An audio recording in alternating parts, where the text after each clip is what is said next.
Welcome dear friends, in this video we will discuss question 4C of CSS General Science and Ability paper of the year 2025.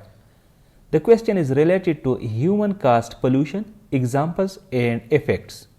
Question is, state some examples of pollution caused by human activity and discuss the effects of each example. अब question में पूछा गया है कि इंसानी सरगर्मियों से पैदा होने वाली आलूदगी की कुछ मिसालें बयान करें और फिर इसके साथ साथ हर मिसाल के असरात पर तबादले ख्याल करें। चलिए डिस्कस करते हैं। पहले हम ब्रीफ सी इंट्रोडक्शन देखते हैं। ह्यूमन कास्ड पोल्यूशन क्या होता है? जब एनवायरनमेंट में हार्मफुल सब्सटेंसेस को इंट्रोड्यूस किए जाते हैं बाय ह्यूमन एक्शंस, इसको हम ह्यूमन कास्ड पोल्यूशन कहते हैं। अब इससे होता क्या है, इससे जो इकोलॉजिकल बैलेंस है वो डिस्टर्ब हो जाता है और ये हेल्थ को, बायोडाइवर्सिटी को और क्लाइमेट स्टेबिलिटी को सीरियस ख़तरा जो है वो लायक करता है।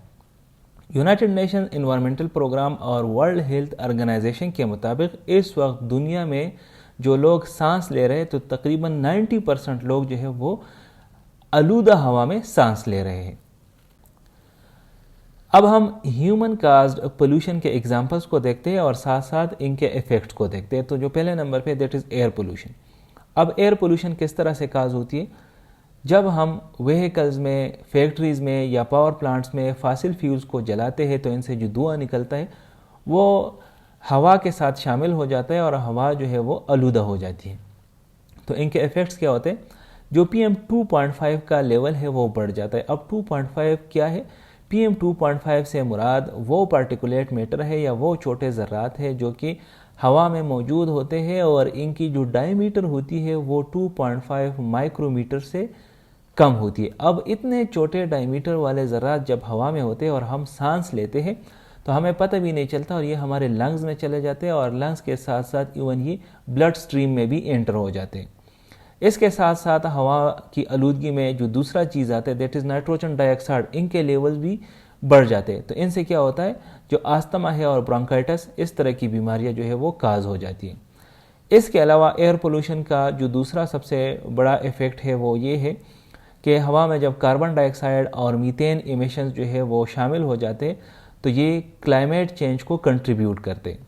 अगर हम पाकिस्तान की एग्जांपल देख लें तो पाकिस्तान में लाहौर को टॉप 10 मोस्ट पोल्यूटेड सिटीज़ में रैंक किया गया है क्योंकि इनकी जो एयर क्वालिटी इंडेक्स है 2025 अगर हम देखें तो वो बहुत ही ख़राब है। जो दूसरे नंबर पे है दैट इज़ वाटर पोल्यूशन। अब वाटर पोल्यूशन किस तरह से काज होती है? जब इंडस्ट्रियल वेस्ट और डोमेस्टिक सीवेज यानी कारखानों का जो गंदा फजला होता है और इसके साथ साथ घरों से जो गंदे पानी निकलते हैं, जब ये डायरेक्टली रिवर्स में जाते हैं विदाउट ट्रीटिंग देम, तो इससे क्या होता है, वो जो वाटर होती है फ्रेश वाटर वो पोल्यूट हो जाती है। तो इनके इफेक्ट्स क्या होते हैं? ये एक्वेटिक लाइफ को डिस्ट्रॉय करते हैं क्योंकि इनकी वजह से जो ऑक्सीजन है उनकी कमी हो जाती है। इसके अलावा जो वाटर बोर्न डिजीज़ है वो फैल जाते हैं, मिसाल के तौर पर कॉलेरा या हेपेटाइटिस। अगर पाकिस्तान का हम एग्जांपल देखते हैं तो पाकिस्तान की जो सरफेस वाटर है इस वक्त तो 70% ऑफ द सरफेस वाटर जो है वो इस्तेमाल के लायक नहीं है और वो इसी वजह से इस्तेमाल के लायक नहीं है क्योंकि जो इंडस्ट्रियल वेस्ट है या डोमेस्टिक सीवेज है, इस तरह के जो गंदे पानी है वो डायरेक्टली उनके साथ मिलाए जा रहे हैं।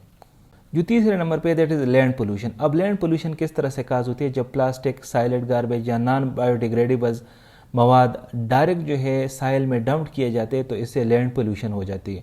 नॉन बायोडिग्रेडेबल्स वो चीज़ें होती है जो कि बैक्टीरिया या अलगी जो है वो कन्वर्ट नहीं कर सकते इनटू सिंपलर सब्सटेंसेस, तो इनको हम नॉन बायोडिग्रेडेबल्स कहते हैं। तो इनके इफ़ेक्ट्स क्या होते हैं? ये साइल को जो है वो कंटेमिनेट यानी गंदा करती है, क्योंकि साइल कंटेमिनेट हो जाती है इनकी वजह से, तो जो फसलों की पैदावार है वो कम हो जाती है। इसके अलावा पेस्ट जो है, जो कीड़े मकोड़े हैं, इनको इंकरेज किया जाता है इनकी वजह से और वो अगेन फिर फसलों को खाते हैं। और इसके अलावा जो अर्बन फ्लडिंग है वो भी इसकी वजह से काज हो सकती है। जो चौथे नंबर पे दैट इज़ नॉइज़ पोल्यूशन। अब नॉइज़ पोल्यूशन क्या चीज़ है? हर अनवांटेड साउंड को हम नॉइज़ पोल्यूशन कहते हैं। मतलब हर वो आवाज़ जिनकी ज़रूरत नहीं होती उसको नॉइज़ पोल्यूशन यानी आवाज़ की आलूदगी कहा जाता है। अब इनके अगर हम एग्जांपल्स देखें तो ट्रैफिक की वजह से जो नॉइज़ पैदा होती है, कंस्ट्रक्शन वर्क की वजह से जो लाउड स्पीकर से पैदा होती है, तो ये सारे नॉइज़ पोल्यूशन में आते हैं। अब इनके असरात को देखते हैं तो इफ़ेक्ट्स क्या होते हैं इनके? ये स्ट्रेस को काज करती है, جو ہمارے سننے کی صلاحیت ہے ان کو خراب کرتی ہے، اور ساتھ ساتھ جو سلیپ ڈس آرڈرز ہے جس کو انسومنیا کہا جاتا ہے وہ بھی کاز کرتی ہیں۔ اگر مینٹل ہیلتھ کے حساب سے ہم دیکھیں تو مینٹل ہیلتھ کو یہ بڑی بری طرح سے متاثر کرتی ہے، اسپیشلی بچوں میں اور ساتھ ساتھ ایلڈرلی میں بھی۔ اس کے علاوہ اگر ہم کراچی کے نائز پولوشن کو دیکھیں تو کراچی چونکہ one of the biggest cities ہے، تو یہاں پر ایکٹیویٹیز بھی بہت زیادہ ہوتی ہے، تو ان ایکٹیویٹیز کی وجہ سے نائز پولوشن جو ہے وہ بہت زیادہ پروڈیوس ہوتی ہے۔ تو کراچی میں نائز پولوشن کبھی کبھار 85 ڈیسیبلز تک پہنچ جاتا ہے، جو کہ WHO کی جو سیف لیمٹ ہے دیٹ از 55 ڈیسیبلز، مطلب اس سے کئی زیادہ۔ جو 5ویں نمبر پہ دیٹ از تھرمل پولوشن۔ اب تھرمل پولوشن کیا چیز ہے؟ جب انڈسٹریز سے گرم پانی ڈائریکٹلی ریلیز کیے جاتے ہیں انٹو فریش واٹر، یا جیسے کہ ریورز ہو گئے یا سمندر ہو گئے، تو اس کو ہم تھرمل پولوشن کہتے ہیں۔ اب تھرمل پولوشن کے کیا ایفیکٹس ہیں؟ یہ جو واٹر ٹیمپریچر ہے وہ بڑھاتا ہے اور آکسیجن میں کمی لاتا ہے۔ تو جب واٹر ٹیمپریچر بڑھ جاتا ہے اور آکسیجن میں کمی آ جاتی ہے تو جو ایکویٹک بایو ڈائیورسٹی ہے وہ ڈسٹرب ہو جاتی ہے۔ اور پاکستان کا اگر ہم دیکھیں تو پاکستان میں جو کوسٹل فشریز ہے وہ اس کی وجہ سے افیکٹ ہو رہی ہے۔ جو 6 نمبر پہ that is radio active pollution. اب ریڈیو ایکٹیو پولوشن کیا چیز ہے؟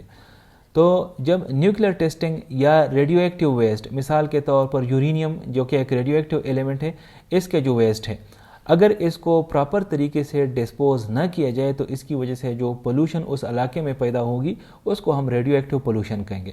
اب اس کے ایفیکٹس کیا ہے؟ اس کی وجہ سے کینسر جو ہے وہ کاز ہوتی ہے اور لانگ ٹرم جینیٹک ڈیمیج جو ہے وہ بھی کاز ہوتی ہے۔ اور اس کی جو کنٹیمنیشن ہے یا اس کی جو گندگی ہے وہ یہ نہیں ہے کہ 1-2 سال میں ختم ہو جائے گی، بلکہ یہ دہائیوں پہ محیط ہوتی ہے۔ ان کا جو دورانیہ ہوتا ہے وہ بہت لمبا ہوتا ہے اور بہت ٹائم لیتے ہیں اس کو پوری طرح سے جو ہے ختم ہونے میں۔